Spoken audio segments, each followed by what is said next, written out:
Hi, I'm Grace. I've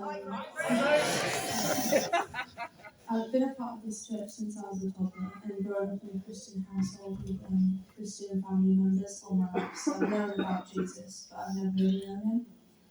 I've struggled a lot with school and particularly been bullied since I started primary school.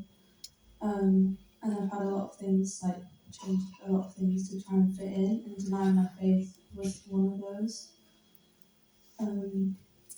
At the age of 9, I had my first big mess up, which has caused temptations and insecurities, and more since then. And although I was very sorry and regretted my actions, I never properly repented until recently.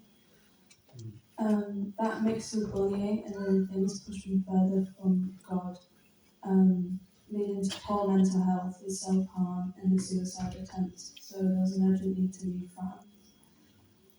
This was the first answer to prayer because we had no idea what to do. So we kept praying about it and he provided the perfect solution, which I'm very thankful for.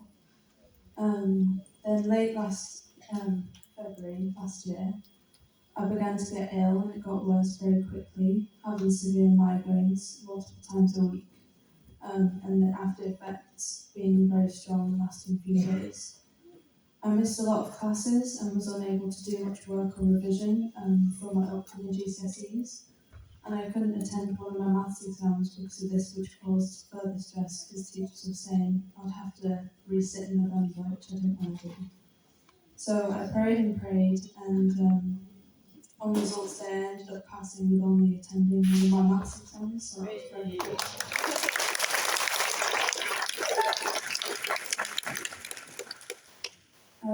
Although I still wasn't firm in my faith, so I became a danger to myself, developing an eating disorder, as well as my depression came back very strong, leading to bad self-harm. But then everything changed one day in November last year. I developed a destructive habit to relieve the emotional pain. And one day I just went, as I usually did, locked myself in the bathroom to hurt myself, listening to this evil voice that I'd obeyed for a while, but this day was different as it was so loud and overpowering and vile, and I could hear it gnashing and hissing at me as it spoke, and I felt this really extreme drilling pressure in the left side, which caused a splitting headache, and I had to try and crouch to relieve some of the pain. I was crying and also scared of this voice and what I was doing to myself.